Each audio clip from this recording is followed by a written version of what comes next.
Hello dear students, ਆਪਾਂ price index ਕਰ ਰਹੇ ਸੀ ਔਰ ਪ੍ਰਾਈਸ ਇੰਡੈਕਸ ਦੇ ਵਿੱਚ ਆਪਾਂ ਦੇਖਿਆ ਕਿ ਪ੍ਰਾਈਸ ਇੰਡੈਕਸ ਸਾਨੂੰ ਕੀ ਦੱਸਦਾ ਕਿ ਕੀਮਤਾਂ ਦਾ ਕੀ ਅਸਰ ਪੈਂਦਾ, ਕੀਮਤਾਂ ਦੇ ਵਿੱਚ ਸਮੇਂ ਦੇ ਨਾਲ ਕੀ ਤਬਦੀਲੀ ਆਉਂਦੀ ਹੈ। ਪਰ ਸਾਨੂੰ ਪ੍ਰਾਈਸ ਇੰਡੈਕਸ ਇਹ ਨਹੀਂ ਦੱਸਦਾ ਵੀ ਕੀਮਤਾਂ ਦੇ ਇਫੈਕਟ ਦੇ ਨਾਲ, ਕੀਮਤਾਂ ਦੇ ਵਿੱਚ ਚੇਂਜਿਸ ਦੇ ਨਾਲ ਸਮਾਜ ਦੇ ਵੱਖ-ਵੱਖ ਵਰਗਾਂ ਤੇ ਕੀ ਅਸਰ ਪੈਂਦਾ। ਇਸ ਦਾ फार्मर्स ਦੇ ਕੀ ਅਸਰ ਪੈਂਦਾ, ਵਰਕਰਸ ਦੇ ਕੀ ਅਸਰ ਪੈਂਦਾ, ਟ੍ਰੇਡਰਸ ਤੇ ਕੀ ਅਸਰ ਪੈਂਦਾ, ਇਹ ਸਾਨੂੰ ਬਿਲਕੁਲ ਇਸ ਬਾਰੇ ਨਹੀਂ ਦੱਸਦਾ। ਤੇ ਇਹ ਦੇਖਣ ਦੇ ਲਈ ਸਾਨੂੰ ਕੀ ਕੱਢਣਾ ਪੈਣਾ, ਤੇ ਇਹ ਦੇਖਣ ਦੇ ਲਈ ਸਾਨੂੰ ਦੇਖਣਾ ਪੈਣਾ ਕਾਸਟ ਆਫ ਲਿਵਿੰਗ ਇੰਡੈਕਸ, ਜਿਹਨੂੰ ਕਿ ਅਸੀਂ ਕੰਜ਼ਿਊਮਰ ਪ੍ਰਾਈਸ ਇੰਡੈਕਸ ਵੀ ਕਹਿੰਦੇ ਹਾਂ। ਕੰਜ਼ਿਊਮਰ ਪ੍ਰਾਈਸ ਇੰਡੈਕਸ ਦਾ ਕੀ ਭਾਵ ਹੈ?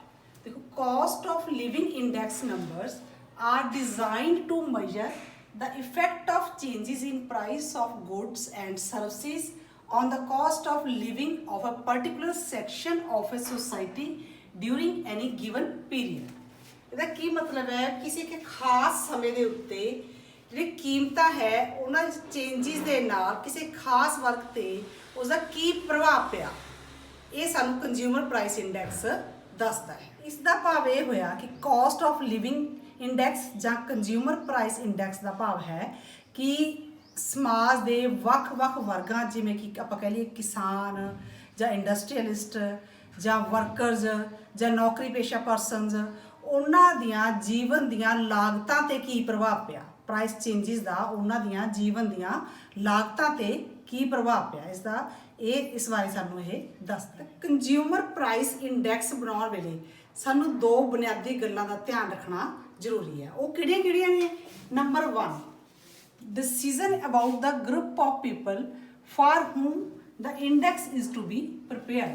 ਇਹਦਾ ਮਤਲਬ ਕੀ ਹੈ ਵੀ ਸਾਨੂੰ ਪਹਿਲਾਂ ਇਹ ਡਿਸੀਜ਼ਨ ਲੈਣਾ ਪੈਣਾ ਵੀ ਅਸੀਂ ਕਿਹੜੇ ਲੋਕਾਂ ਲਈ, ਕਿਹੜੇ ਲੋਕਾਂ ਦਾ ਜਿਹੜਾ ਇੰਡੈਕਸ ਬਣਾ ਰਹੇ ਹਾਂ। ਕਿਹੜੇ ਲੋਕਾਂ ਦਾ ਮਤਲਬ ਕੀ ਅਸੀਂ ਫਾਰਮਰ ਲਈ ਬਣਾ ਰਹੇ ਹਾਂ, ਕੀ ਅਸੀਂ ਇੰਡਸਟਰੀਅਲਿਸਟ ਲਈ ਬਣਾ ਰਹੇ ਹਾਂ, ਜਾਂ ਵਰਕਰਸ ਲਈ, ਜਾਂ ਕਲਰਕਾਂ ਲਈ, ਜਾਂ ਗਵਰਨਮੈਂਟ ਇੰਪਲਾਈਜ਼ ਲਈ, ਜਾਂ ਰਿਕਸ਼ਾ ਪੁਲਰਸ ਲਈ, ਇਹ ਦੇਖਣਾ। ਨੰਬਰ 2, ਇਹ ਵੀ ਦੇਖਣਾ ਵੀ ਇਹ ਜਿਹੜਾ ਏਰੀਆ, ਜੋਗ੍ਰਾਫੀਕਲ ਏਰੀਆ, ਇਹ ਵੀ ਅਸੀਂ ਧਿਆਨ 'ਚ ਰੱਖਣਾ। ਜੋਗ੍ਰਾਫੀਕਲ ਏਰੀਆ ਦਾ ਮਤਲਬ ਇਹ ਨਹੀਂ ਹੈ ਵੀ ਅਸੀਂ ਬੰਬੇ ਦੇ ਰਿਕਸ਼ਾ ਪੁਲਰ ਦਾ ਕੰਪੈਰੀਜ਼ਨ ਜਿਹੜਾ ਕਾਸਟ ਆਫ ਲਿਵਿੰਗ ਦਾ ਚੰਡੀਗੜ੍ਹ ਨਾਲ ਕਰ ਲਾਂਗੇ। ਇਹ ਇੱਕੋ ਜਿਹੀਆਂ ਕੰਡੀਸ਼ਨਸ ਵੀ ਹੋਣੀਆਂ ਜ਼ਰੂਰੀ ਨੇ। ਜੇ ਚੰਡੀਗੜ੍ਹ ਦੇ ਰਿਕਸ਼ਾ ਪੁਲਰਸ ਨੇ ਉਹਨਾਂ ਦਾ ਵੱਖਰਾ ਬਣੂਗਾ, ਬੰਬੇ ਦੇ ਰਿਕਸ਼ਾ ਪੁਲਰਸ ਦਾ ਉਹ ਵੱਖਰਾ ਬਣੇਗਾ, ਜਾਂ ਫਾਰਮਰਸ ਹੈ ਉਹਨਾਂ ਦਾ ਵੱਖਰਾ ਬਣੇਗਾ। ਇਹ ਹੋਮੋਜੀਨੀਅਸ ਗਰੁੱਪ, ਤੇ ਇੱਕ ਦੇਖਣਾ ਸੀ ਹੋਮੋਜੀਨੀਅਸ ਗਰੁੱਪ। ਸੈਕਿੰਡਲੀ ਜੋਗ੍ਰਾਫੀਕਲ ਏਰੀਆ ਵੀ ਧਿਆਨ 'ਚ ਰੱਖਣਾ ਵੀ ਇੱਕੋ ਜੋਗ੍ਰਾਫੀਕਲ ਏਰੀਏ ਦੇ ਲੋਕਾਂ ਦਾ ਹੀ ਅਸੀਂ ਬਣਾਵਾਂਗੇ। ਤੇ ਸੈਕਿੰਡ ਸਾਡਾ ਪੁਆਇੰਟ ਜਿਹੜਾ ਹੈ ਉਹ ਹੈ conducting family budget inquiry. Family budget ਦੀ ਇਨਕੁਆਇਰੀ ਕਰਨੀ, ਦੇਖਣਾ, ਕਿਉਂਕਿ ਹਰੇਕ ਫੈਮਿਲੀ ਹੈ ਜਿਹੜਾ ਉਹਨਾਂ ਦਾ ਆਪਣਾ ਆਪਣਾ ਬਜਟ ਹੈ, ਉਹ ਆਪਣੀ ਆਪਣੀ ਇੰਪੋਰਟੈਂਸ ਦਿੰਦੇ ਆ। ਕੋਈ ਕਿਸੇ ਚੀਜ਼ ਨੂੰ ਇੰਪੋਰਟੈਂਸ ਦੇ ਰਿਹਾ, ਕੋਈ ਕਿਸੇ ਚੀਜ਼ ਨੂੰ ਦੇ ਰਿਹਾ। ਹਰੇਕ ਜਿਹੜੀ ਫੈਮਿਲੀ ਆ ਉਹਦੀਆਂ ਮੇਨਲੀ 3 ਲੋੜਾਂ ਨੇ: ਰੋਟੀ, ਕੱਪੜਾ, ਮਕਾਨ। ਇਸ ਤੋਂ ਇਲਾਵਾ ਆਪਾਂ ਕਹਿੰਦੇ ਮਿਸਲੇਨੀਅਸ ਖਰਚੇ ਨੇ। ਤਾਂ ਜਿਹੜੀਆਂ ਫੈਮਲੀਜ਼ ਨੇ ਉਹਨਾਂ ਦੇ ਰੋਟੀ 'ਤੇ ਵੀ ਵੱਖਰੇ ਵੱਖਰੇ ਖਰਚੇ ਨੇ, ਕੱਪੜਿਆਂ ਲਈ ਵੀ ਵੱਖਰੇ ਵੱਖਰੇ ਖਰਚੇ ਨੇ। ਤਾਂ ਅਸੀਂ ਹਰੇਕ ਜਿਹਦਾ ਅਸੀਂ ਬਣਾ ਰਹੇ ਹਾਂ ਕਾਸਟ ਆਫ ਲਿਵਿੰਗ ਇੰਡੈਕਸ, ਉਸ ਦਾ ਫੈਮਿਲੀ ਬਜਟ ਬਾਰੇ ਵੀ ਅਸੀਂ ਇਨਕੁਆਇਰੀ ਕਰਨੀ ਹੈ ਵੀ ਕਿਸ ਚੀਜ਼ 'ਤੇ ਉਹ ਜ਼ਿਆਦਾ ਖਰਚਾ ਕਰ ਰਹੇ ਨੇ। ਇਸ ਤੋਂ ਇਲਾਵਾ ਜੋ ਅਸੀਂ ਇੱਕ ਮਹੱਤਵਪੂਰਨ ਪੁਆਇੰਟ ਹੋਰ ਧਿਆਨ 'ਚ ਰੱਖਣਾ ਉਹ ਹੈ ਓਬਟੇਨਿੰਗ ਪ੍ਰਾਈਸ ਕੋਟੇਸ਼ਨਸ। ਪ੍ਰਾਈਸ ਦੀਆਂ ਕੋਟੇਸ਼ਨਸ ਲੈਣੀਆਂ। ਪ੍ਰਾਈਸਿਸ ਆਪਾਂ ਦੋ ਤਰ੍ਹਾਂ ਦੇ ਲੈਂਦੇ, ਇੱਕ ਹੋਲਸੇਲ ਪ੍ਰਾਈਸਿਸ, ਇੱਕ ਆਪਾਂ ਲੈਂਦੇ ਹਾਂ ਰਿਟੇਲ ਪ੍ਰਾਈਸਿਸ। ਪਰ ਕਿਉਂਕਿ ਜਿਹੜਾ ਕੰਜ਼ਿਊਮਰ ਹੈ ਉਹ ਰਿਟੇਲ ਪ੍ਰਾਈਸਿਸ ਦੇ ਉੱਤੇ ਚੀਜ਼ਾਂ ਖਰੀਦਦਾ, ਇਸ ਲਈ ਰਿਟੇਲ ਪ੍ਰਾਈਸਿਸ ਹੀ ਲਈਆਂ ਜਾਣਗੀਆਂ।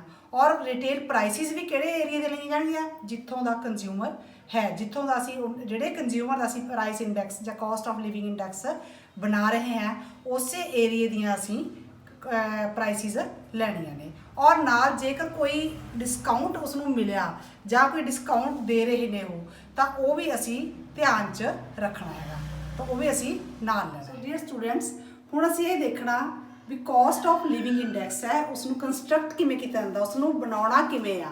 ਤਾਂ ਇਸ ਨੂੰ ਬਣਾਉਣ ਦੇ 2 ਮੈਥਡਸ ਨੇ। ਫਸਟ ਹੈ ਐਗਰੀਗੇਟਿਵ ਐਕਸਪੈਂਡੀਚਰ ਮੈਥਡ ਜਾਂ ਵੇਟਡ ਐਗਰੀਗੇਟਿਵ ਮੈਥਡ।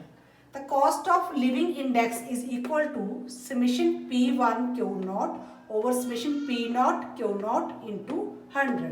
देखो ये फार्मूला ਆਪਾਂ ਲੈਸਪ੍ਰਿੰਗ फार्मूला कर चुके हैं, बिल्कुल सेम है। देखो ਆਪਾਂ ਕੀਤਾ ਸੀ ਲੈਸਪਰੇ ਦੇ ਵਿੱਚ P1 Q0 P0 Q0 same formula लेस्प्रे वाला ही है। P1 means current year prices, P0 means base year prices, Q0 means quantity base year दी। ठीक है, तो ये सेम फार्मूला है, याद रहना कोई प्रॉब्लम नहीं हैगी। तो सैकेंड जिहड़ा मैथड है वो फैमिली बजट मैथड, जिन्हों आप वेटेड रिलेटिव्स भी कहते हैं। तो cost of living index is equal to summation RW over summation W। W means weights, W का मतलब है weights, R means relative, आप पहला भी कड्डे हुए relative भी कड्डे हुए ने, P1 over P0 into 100 ये relatives बन गए। तो W का मतलब की है P0 into Q0। कई सवालों के तुहानू P0 Q0 दे देंगे ने, तो कई सवालों के आपां नू W बनाना पैंदा P0 Q0 की मल्टीप्लाई करके। तो जिहदे दिता है ऑल राइट, जिस नहीं दिता वो असीं अपने आप वेट बना लांगे। तो आओ आप हम इस तो बाद देखते हैं भी इन्हों किस तरह अपलाई करना, इन्हों एग्जाम्पल्स लैके आप सवाल करते हैं। असीं एग्जाम्पल लैंदे हाँ, एग्जाम्पल साडी की है, देखो construct the cost of living index by aggregative expenditure method. तो ये सानू गिवन की है, आइटम्स दित्तियां होईयां, quantity base year, price base year per unit दी हुई है, तो price current year per unit दी हुई है। देखो असी क्वांटिटी बेस ईयर, जो क्वांटिटी बेस ईयर है उन्होंने असी की लिखते होंगे Q0, जे करंट ईयर हो तो Q1 लिखते हैं। ये सानू क्वांटिटी दी हुई है बेस ईयर की, बेस ईयर में असी 0 नाल डिनोट करते हैं, तो Q0 बन गया। प्राइस बेस ईयर, हम जी प्राइस है भी बेस ईयर की है, बेस ईयर की प्राइस की लिखते हैं आप P0, तो प्राइस करंट ईयर, तो करंट ईयर की प्राइस पर यूनिट दी हुई है P1। साढ़े को आइटम्स दित्तियां ने A तो लैके J तक, तो क्वांटिटी सानू जी दी हुई है 5 A है 5 kg, B है 6 kg, C जी क्वांटिटी है 2 kg, इस तरह सानू दित्तियां हुई ने।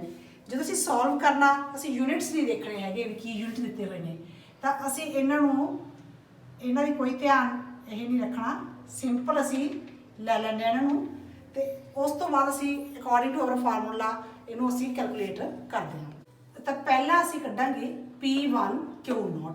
P1 Q0 का मतलब है P1 ते Q0 की मल्टीप्लीकेशन आपां इन्हां दोनों की करनी है, P1 ते Q0 की 22 नूं कीती 5 नाल गुणा, ये हो गया 110, 16 नूं कीती 6 नाल, ये बन गया 96, 25 नूं कीती 2 नाल, ये हो गया 50, 15 नूं कीती 2 नाल 30। इस तरह सारिਆਂ ਦੀ ਅਸੀਂ मल्टीप्लीकेशन कर ली P1 की Q0 नाल, तो इन्हां दा टोटल कीता है summation P1 Q0 is equal to 603।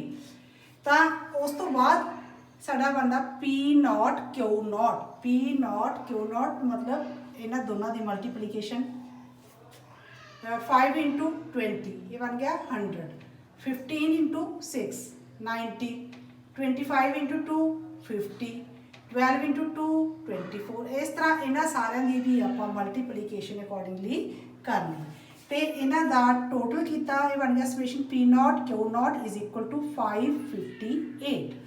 तो साडा फार्मूला की सी cost of living index aggregative method नाल summation P1 Q0 over summation P0 Q0 into 100। आप लेस्प्रे मैथड किया सी, उहदे विच आपां कहदे सी भी आपां इहनूं 1000 रुपये शगन पाउणा, सेम वही गल याद रखनी है भी लेस्प्रे का फार्मूला ही है ये सेम। तो 1000 बन गया, देखो 1000 1000 रुपये शगन पाया गया इंटू 100। तो हुण इन्हां दे वैल्यूज आपां पुट कर देंगे, समेशन P1 Q0 ये सी 603 ओवर P0 Q0 ये है 558 इंटू 100। तो इन्होंने दोनों की मल्टीप्लीकेशन कर लेंगे, इनू 558 नाल डिवाइड करके साडा आंसर की बन गया cost of living index is equal to 108.06। Students आपां हुण वही सेम वाली रकम लैके सैकेंड जिहड़ा मैथड है फैमिली बजट मैथड वो भी देखते हैं भी वो किवें निकलदा है। देखो रकम वही लई आपां construct the cost of living index bye family budget method. पहला आपां पहले एग्रीगेटिव मैथड नाल कीता सी, हुण आपां करांगे by family budget method. Same items ने वही, तो Q0 P0 ਤੇ P1 ਸੇਮ ਪ੍ਰਾਈਸਿਸ ਆਪਾਂ ਲੈ ਲਈਆਂ ਤੇ ਹੁਣ ਆਪਾਂ ਦੇਖਦੇ ਹਾਂ ਵੀ ਇਹਦੇ ਲਈ ਜਿਹੜਾ ਫਾਰਮੂਲਾ ਉਹਦੇ ਅਕੋਰਡਿੰਗਲੀ ਆਪਾਂ ਨੂੰ ਬਣਾਵਾਂਗੇ ਟੇਬਲ। ਤਾਂ ਅਕੋਰਡਿੰਗ ਟੂ ਆਵਰ ਫਾਰਮੂਲਾ ਆਪਾਂ ਇਹਦੇ ਪਹਿਲਾਂ ਕੱਢਾਂਗੇ R ਕਾਹਦੇ ਬਰਾਬਰ ਹੁੰਦਾ P1 over P0 into 100 P1 over P0 into 100 22 over 20 into 100 110 16 over 15 into 100 106.67 25 over 25 into 100 ਇਹ ਬਣ ਗਿਆ 100। ਇਸੇ ਤਰੀਕੇ ਨਾਲ ਸਾਰੇ ਅਸੀਂ ਡਿਵਾਈਡ ਕਰਕੇ ਇਹ ਬਣਾ ਲਿਆ R। ਉਸ ਤੋਂ ਬਾਅਦ ਅਸੀਂ ਕੀ ਕੱਢਣਾ ਹੈਗਾ W ਮੀਨਸ weight। weight ਕਈ ਵਾਰ ਤੁਹਾਨੂੰ ਦਿੱਤੇ weight ਹੀ ਦਿੱਤੇ ਹੋਣਗੇ weight ਲਿਖਿਆ ਵਾ ਹੋਊ, ਜੇ weight ਨਹੀਂ ਦਿੱਤੇ ਹੋਏ ਤਾਂ weight ਅਸੀਂ ਬਣਾਉਣੇ ਆ। ਉਹ ਬਣਾਉਣੇ ਕਿਵੇਂ ਆ weight ਬਰਾਬਰ ਹੈ P0 into Q0 P0 ਤੇ Q0 ਦੀ ਮਲਟੀਪਲੀਕੇਸ਼ਨ ਕਰਕੇ ਆਪਣੇ weight ਬਣ ਜਾਣੇ ਹੈਗੇ ਆ। ਤਾਂ ਇਹਨਾਂ ਦੋਨਾਂ ਦੀ ਆਪਾਂ ਮਲਟੀਪਲਾਈ ਕਰਨੀ ਹੈ 5 into 20 100 6 into 15 90 2 into 25 50। ਇਸੇ ਤਰੀਕੇ ਨਾਲ ਅਸੀਂ ਸਾਰਿਆਂ ਦੇ ਆਪਸ 'ਚ ਗੁਣਾ ਕਰਕੇ ਇਹ weight ਬਣ ਗਏ ਹੈਗੇ ਆ। ਤਾਂ ਇਹਨਾਂ ਦਾ ਟੋਟਲ ਵੀ ਕਰਨਾ ਆਪਾਂ ਸਮੇਸ਼ਨ W ਆ ਗਿਆ 558। ਉਸ ਤੋਂ ਨੈਕਸਟ ਸਟੈਪ ਕੀ ਹੈ RW ਕੀ R ਤੇ W ਦੀ ਮਲਟੀਪਲੀਕੇਸ਼ਨ ਕਰਨੀ ਆ 110 into 100 ਤਾਂ ਬਣ ਗਿਆ 11000। ਇਸੇ ਤਰੀਕੇ ਨਾਲ ਸਾਰਿਆਂ ਦੀ ਅਸੀਂ ਆਪਸ 'ਚ ਮਲਟੀਪਲੀਕੇਸ਼ਨ ਕਰਕੇ ਇਹ ਕਾਲਮ ਬਣ ਜਾਏਗਾ ਤੇ ਇਹਦਾ ਅਸੀਂ ਟੋਟਲ ਕਰਾਂਗੇ ਬਣ ਜੂ ਸਮੇਸ਼ਨ RW। ਸਮੇਸ਼ਨ RW ਕਿੰਨਾ ਬਣ ਗਿਆ 60299.92 60299.92। ਤਾਂ ਫਾਰਮੂਲਾ ਸਾਡਾ ਕੀ ਹੈ cost of living index is equal to summation RW over summation W।